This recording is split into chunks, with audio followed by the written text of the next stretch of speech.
Hello दोस्तों, आपका स्वागत है हमारे YouTube चैनल में। दोस्तों, आज के इस वीडियो में हम बात करने वाले हैं एक साधु की कहानी। जी हाँ दोस्तों, अगर आप इन साधु की 3 बातें जान लेंगे तो आप भी जीवन में कभी भी परेशान नहीं रहेंगे। दोस्तों, गांव के एक पहाड़ी हिस्से में एक घना जंगल था। उसी जंगल में एक वृद्ध साधु अपनी कुटिया में रहते थे। वो बहुत ज्ञानी और शांत स्वभाव के थे। दूर दूर से लोग उनकी संगत में बैठने और उनसे जीवन के गुण रहस्य समझने आते थे। उसी गांव में अर्जुन नाम का एक 12 साल का लड़का रहता था। वो बहुत ही चंचल और जिज्ञासु था। हमेशा नई नई चीजें सीखने की लालसा उसके मन में बनी रहती थी। एक दिन उसने गांव के बुजुर्गों से सुना कि जंगल में एक महान साधु रहते हैं जो ज्ञान का भंडार है। यह सुनकर अर्जुन की जिज्ञासा बढ़ गई और उसने तय किया कि वो साधु से मिलने जाएगा। दोस्तों, अगली सुबह सूरज की पहली किरण के साथ अर्जुन जंगल की ओर चल पड़ा। कई घंटों की यात्रा के बाद वो साधु की कुटिया पर पहुंचा। साधु ध्यान में लीन थे, लेकिन जैसे ही उन्होंने अर्जुन की आहट सुनी तो उन्होंने धीरे से आंखें खोली और मुस्कुराते हुए पूछा, बेटा कौन हो तुम और यहाँ क्यों आए हो? अर्जुन ने हाथ जोड़कर कहा, महाराज मैं अर्जुन हूँ। मैं जीवन का सत्य जानना चाहता हूँ। कृपया मुझे कुछ सिखाइए। साधु ने मुस्कुराकर कहा, अच्छा यदि तुम सीखना चाहते हो तो सबसे पहले मेरे लिए जंगल से जल लाओ। दोस्तों, अर्जुन तुरंत नदी की ओर भागा और जल्दी से पानी भरकर ले आया। साधु ने देखा पानी कुछ गंदा था।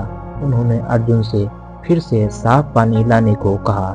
अर्जुन फिर से गया और इस बार थोड़ा ध्यान दिया, लेकिन पानी फिर भी पूरी तरह से साफ नहीं था। साधु बोले, बेटा ध्यान और धैर्य से काम करना चाहिए।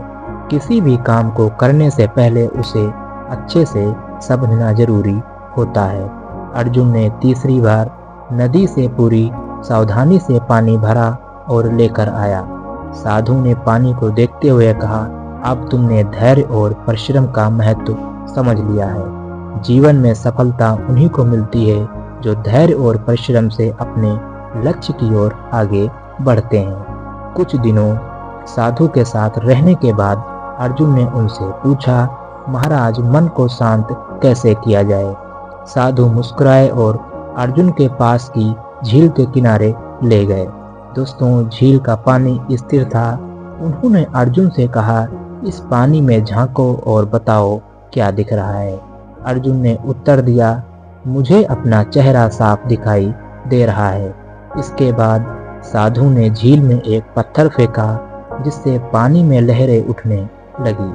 फिर उन्होंने पूछा, अब क्या दिख रहा है? अर्जुन बोला, अब मेरा चेहरा स्पष्ट नहीं दिख रहा है। साधु ने समझाया, जब हमारा मन शांत होता है तब हम अपने सच्चे स्वरूप को पहचान सकते हैं, लेकिन जब हमारा मन चिंता, क्रोध और वासनाओं से भरा होता है तब हमारी सोच भी धुंधली हो जाती है। आत्मज्ञान पाने के लिए हमें अपने मन को शांत रखना सीखना होगा। दोस्तों, अर्जुन कुछ दिनों में बहुत कुछ सीख चुका था, लेकिन उसके मन में एक और प्रश्न था। उसने साधु से पूछा, महाराज सच्ची खुशी कहाँ मिलती है? साधु मुस्कुराए और अर्जुन को एक बगीचे में ले गए जहाँ एक विशाल आम का पेड़ था। पेड़ पर रस भरे आम लटक रहे थे। साधु ने एक पका हुआ आम तोड़ा और उसे अर्जुन को दिया। अर्जुन ने आम का एक टुकड़ा खाया और बोला, वाह ये तो बहुत मीठा है। साधु ने पूछा, तुम्हें क्या लगता है ये स्वाद कहाँ से आया? अर्जुन बोला, आम के अंदर से। साधु बोले, ठीक वैसे ही सच्ची खुशी भी हमारे अंदर से आती है। लोग इसे बाहरी चीजों में ढूंढते हैं, धन, पद, मन, सम्मान, लेकिन असली सुख आत्मा की शांति और संतोष में है। दोस्तों, अर्जुन ने साधु के इन अनमोल पाठों को अपने हृदय में बसा लिया। वह साधु को प्रणाम कर अपने गांव लौट आया।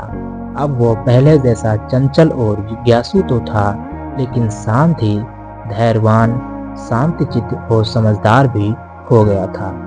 गांव के लोग उसके व्यवहार में आए इस परिवर्तन को देखकर चकित थे। वे उससे सीखने लगे कि कैसे अपने जीवन को संतुलित और खुशहाल बनाया जाए। अर्जुन साधु के सिखाए ज्ञान को लोगों में बांटता गया और धीरे धीरे वह खुद भी एक ज्ञानी पुरुष बन गया। दोस्तों, इस कहानी से हमें यही सीख मिलती है कि धैर्य और परिश्रम से ही सच्ची सफलता मिलती है। दोस्तों, मन की शांति आत्मज्ञान की ओर ले जाती है। सच्ची खुशी बाहरी वस्तु में नहीं बल्कि हमारे अंदर होती है। जो व्यक्ति इन 3 बातों को अपने जीवन में उतार लेता है वही सही मायनों में खुश और सफल बनता है। दोस्तों, कहानी आपको कैसी लगी? उम्मीद करते हैं कहानी आपको पसंद आई होगी।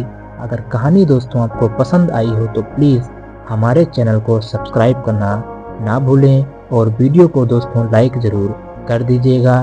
तब तक के लिए दोस्तों, जय हिंद, जय भारत।